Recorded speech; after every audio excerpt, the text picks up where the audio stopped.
Tranquilo? Beleza? Vamos lá agora para o estelionato. Olhem só, meta de 7.500 ao vivo, 7.000 likes, teremos 2 sorteios de voucher de R$300. Então, gente, vamos ajudar aí, vamos entrar, vai sair questão daqui, gente, vamos lá. Estelionato, então.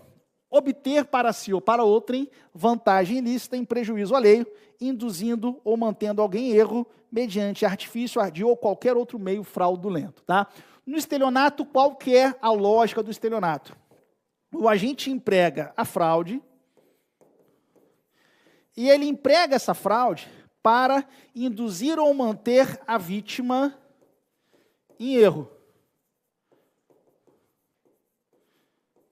E a vítima em erro, induzida ou mantida em erro pelo agente, ela vai lá e entrega a vantagem indevida. Então, aqui no estelionato, vejam que não é um agente que subtrai o bem, é a própria vítima que entrega a vantagem. Né? Só que ela entrega essa vantagem justamente porque foi induzida ou mantida em erro, considerando a fraude empregada pelo agente. Certo? Tranquilo? Então, conduta nuclear, induzir ou manter em erro mediante o emprego de artifício, ardil ou qualquer outro meio fraudulento, a fim de obter essa vantagem ilícita em prejuízo da vítima. Tá? A característica primordial, obviamente, é a fraude, só que a fraude aqui utilizada justamente para induzir ou manter essa vítima em erro. Certo? E é a própria vítima que entrega a vantagem. Estelionato, gente, é um crime material, ou seja, exige-se de fato o prejuízo da vítima, né? A obtenção da vantagem devida em prejuízo da vítima. Cabe tentativa? É óbvio que cabe. Se, de alguma forma, o agente não consegue obter aquela vantagem pretendida, eu tenho estelionato tentado. Certo? Tranquilo? Quais cuidados que temos que ter aqui no estelionato? Primeiro, no estelionato, então, eu tenho fraude. O sujeito emprega a fraude para induzir ou manter a vítima em erro e a vítima acaba entregando aquela vantagem. Essa fraude pode consistir, inclusive, numa falsidade documental.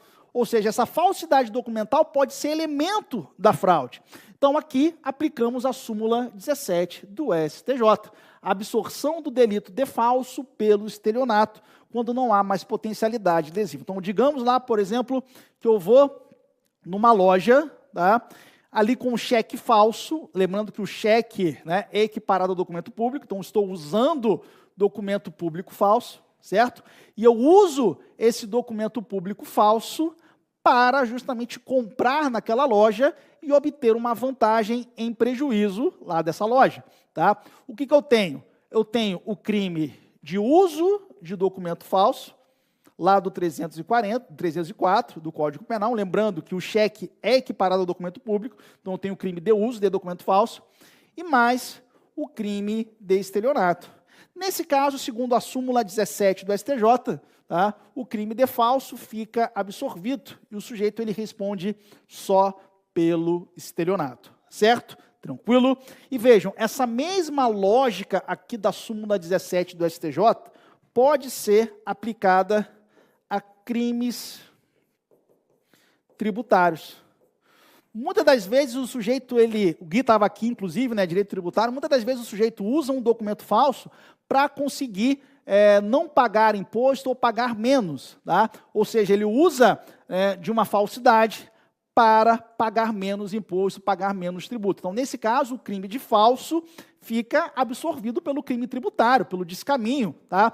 Claro, aqui como meio. Então, essa mesma lógica da súmula 17 do STJ pode ser aplicado também para os crimes tributários, né? O crime de falso sendo absorvido pelo crime tributário. Certo? Tranquilo? Qual que é o cuidado aqui no estelionato? Então, eu tenho a fraude no pagamento de cheque, que é uma modalidade equiparada a estelionato, lá nos termos do parágrafo 2º. Tá? Aqui, quando o sujeito, por exemplo, ele emite um cheque sabendo que não tem fundos, por exemplo, ou ele dá um jeito de frustrar esse pagamento, certo? Então, nós temos aqui a conduta lá do 171, parágrafo 2º, inciso 6º. Cuidado que aqui é pressuposto desse crime a má-fé do agente. Tá? Como assim? Imaginem, por exemplo, que eu emito um cheque acreditando que tem fundos na minha conta, e na verdade, não tem. Eu estou cometendo estelionato pelo fraude no pagamento de cheque? Não, porque não há má-fé, certo? Tranquilo? E aqui também na fraude no pagamento de cheque, gente, lembrem-se da súmula 554 do STF, tá? Nós falamos do arrependimento posterior, né? O Nidal falou do arrependimento posterior, quando o sujeito repara o dano antes do recebimento da denúncia, por ato voluntário, ele tem direito a uma diminuição de pena. Aqui no estelionato por meio de cheque, tá? Na fraude no pagamento de cheque, eu tenho uma norma mais vantajosa ainda do que o artigo 16. Porque o que diz a súmula 554 do STF? Tá? O pagamento de cheque emitido sem provisão de fundos, após o recebimento da denúncia, não obsta ao prosseguimento da ação penal. Então, significa que o pagamento do cheque antes do recebimento da denúncia obsta ao prosseguimento da ação penal. Então, por exemplo, né, passei um cheque sem fundo para o Nidal, de R$5.000, certo? E antes do recebimento da denúncia, vou lá e cubro o prejuízo do Nidal. Eu tenho direito aqui à extinção da punibilidade, ou seja, uma norma mais benéfica ainda do que o arrependimento posterior, lá do artigo 16 do Código Penal. Ah, professor, mas e se você passou um cheque sem fundo para o Nidal, e antes do Nidal descontar o cheque, você foi lá, depositou dinheiro na sua conta, quando o Nidal depositou, não teve prejuízo nenhum. Quando o Nidal descontou o cheque, não teve prejuízo nenhum. Aí, eu tenho arrependimento eficaz, né? Então, arrependendo-se o agente antes da apresentação do título pelo beneficiário e depositando o numerário necessário para cobrir a quantia, haverá arrependimento eficaz. Então, se ele se arrepende antes do sujeito descontar o cheque, depositando o dinheiro suficiente lá para cobrir o cheque, eu tenho arrependimento eficaz. Só que, caso ele faça isso depois, antes do recebimento da denúncia, aí ele tem direito lá à extinção da punibilidade, nos termos da súmula 554 do STF. Tá? Então, o pagamento do cheque antes do recebimento da denúncia extingue a punibilidade do agente. Certo? Tranquilo? Vamos falar um pouquinho agora do estelionato eletrônico, que foi uma figura que ingressou aí em 2021. Primeiramente, qual que é o cuidado aqui? O estelionato, você não pode confundir com o furto qualificado pela fraude, tá? Porque nos dois eu tenho um emprego de fraude. Nos dois eu tenho emprego de fraude. Só que no estelionato é a própria vítima que entrega a vantagem. E no furto qualificado pela fraude, é o próprio agente que subtrai.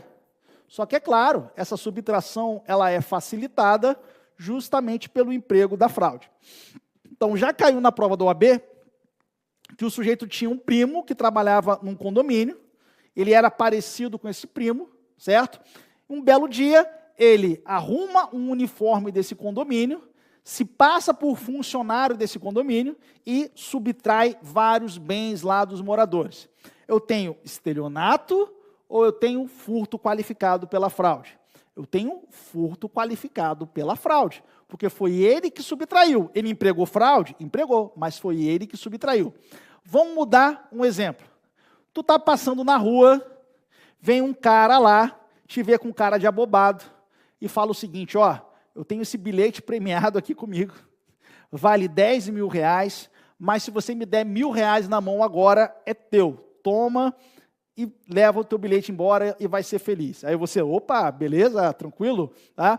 Vai lá, dá R$1.000 para o cara e toma um prejuízo, porque na verdade, né, não tinha bilhete premiado nenhum, aquilo ali era falso. E aí? Estelionato, porque foi você que entregou a vantagem indevida. Exemplo do restaurante, tá? Você vai lá no restaurante com a patroa, naqueles restaurantes que é R$1.000 só para entrar, e a comida é pequenininha, tá? Não tem direito nem à sobremesa, aqueles que a facada vem forte, né? E aí você vai lá, próximo do restaurante, ali vem um cara com o uniforme do restaurante se passando por manobrista. Você vai lá, entrega a chave para o cara, e o cara pega teu carro e mete o pé. E aí? Estelionato ou furto qualificado pela fraude? Estelionato, porque foi você que entregou a vantagem. Só que você fez isso justamente porque você estava induzido a erro. Certo? Tranquilo? Voltando aqui, gente, nós temos o estelionato eletrônico. Essa mesma lei, a lei 14.155 de 2021, além do estelionato eletrônico, do parágrafo 2º-A, ela incluiu o furto qualificado pela fraude eletrônica. Tá? Então, eu tenho o estelionato eletrônico com pena de 4 a 8 anos de reclusão e o furto qualificado pela fraude eletrônica lá do 155, parágrafo 4º-B, com pena também de 4 a 8 anos de reclusão. Qual que é a diferença do estelionato eletrônico para o furto qualificado pela fraude eletrônica? Basicamente a mesma diferença do estelionato para o furto qualificado pela fraude, só que aqui num contexto de fraude eletrônica, certo? Então, vamos lá. Imagina o seguinte, vamos pegar aqui, né? Tiraram o computador, tinha um computador aqui, agora é a tela interativa, tá? E aqui é basicamente, né, um computador. Eu posso acessar a internet aqui, o negócio é legal pra caramba, tá? Eu posso acessar a internet aqui, tá? Eu posso voltar aqui para a tela. Digamos que o Nidal estava antes de mim aqui e ele estava mexendo na conta dele do banco, tá? Justamente, ele estava usando essa tela aqui para mexer na conta dele do banco. Ele entrou, fez o login lá na conta dele do banco, só que ele deixou o login aberto, deixou a página aberta aqui. Eu vou lá, entro na conta dele e transfiro 50 mil reais, me dá o tem, né? 50 mil reais, não vai dar nem falta, né? Transfiro 50 mil reais para a minha conta. E aí? Furto qualificado pela fraude eletrônica, porque eu estou empregando uma fraude eletrônica, estou me passando pelo Nidal lá na conta dele e estou fazendo a transferência para a minha conta. Então, furto qualificado pela fraude eletrônica. Agora, o estelionato eletrônico, tá, muda, que é a própria vítima que entrega a vantagem, só que ela foi induzida por uma fraude eletrônica. Então, aqui, ó, se a fraude é cometida com a utilização de informações fornecidas pela vítima ou por terceiro induzido a erro por meio de redes sociais, contatos telefônicos ou envio de correio eletrônico fraudulento ou por qualquer outro meio fraudulento análogo, estelionato eletrônico. Tá? Imagine o seguinte, imagine que alguém hackeia meu WhatsApp, tá? Manda mensagem para a Leticinha, que deu aula ontem aqui, arrasou ela e o Mauro, manda mensagem para a Leticinha se passando por mim, pedindo lá 5 mil reais. Mandou mensagem lá, alô Leticinha, aqui é o Arnaldo, seu amigão, tá? Eu estou precisando de 5 mil reais agora, urgente, depois eu te pago, tá? A Leticinha vai lá e transfere 5 mil reais para a minha conta. E aí? Foi ela que entregou a vantagem, mas ela foi induzida a erro por meio de uma fraude eletrônica. Então aqui, estelionato eletrônico. Tá? Galera do chat aí, sabe, né, um caso agora recente de estelionato eletrônico? Lembra lá, não vou falar o nome aqui, mas aquele humorista lá que foi no BBB, né, que tinha lá uma loja virtual, parece que ele andou vendendo os produtos aí, não andou entregando, certo? Não vou falar o nome aqui, mas é os guri. Quem é do Sul aqui vai entender, tá? Não vou falar o nome aqui, e é claro, ele vai ter todo o direito lá, o processo legal, a presunção de inocência, mas só usando o caso dele aqui como de forma didática, tá? Ele entrou na fraude eletrônica também, né? Porque, em tese, pelo menos o que diz a Polícia Civil, é que aquele site ali era completamente fraudulento, que houve todo um esquema de comércio eletrônico para induzir as pessoas a comprarem, né? Enfim, só que não houve a entrega. Então, entrou no estelionato eletrônico. Não vou falar o nome aqui, tá? Mas lembra lá do BBB, aquele que foi do BBB, saiu lá com uma votação também recorde, é os guri, né, aqui do Rio Grande do Sul, mas deixa quieto. Mas, é claro, não fazendo prejuízo de maneira nenhuma, vai ter todo o direito lá ao processo legal, enfim, presunção de inocência, ampla defesa, certo? Tranquilo? Beleza? Mas só para usar o exemplo aqui para fins didáticos. Tá? Então, esse é o estelionato eletrônico do 171, parágrafo 2º-A, certo? Tranquilo?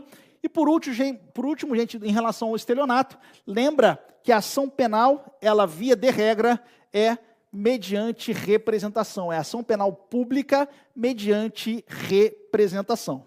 Salvo se a vítima for administração pública direta ou indireta, criança ou adolescente, pessoa com deficiência mental ou maior de 70 anos de idade ou incapaz. Nesses casos aqui, a ação penal, ela é pública incondicionada. É só lembrar do Mauro, né? Ó, maior de 60 anos de idade, só lembrar do Mauro. Então, o estelionato normal, ação penal pública condicionada à representação. Se a vítima for o Mauro, eu tenho ação penal pública incondicionada, tá? Nas exceções, certo?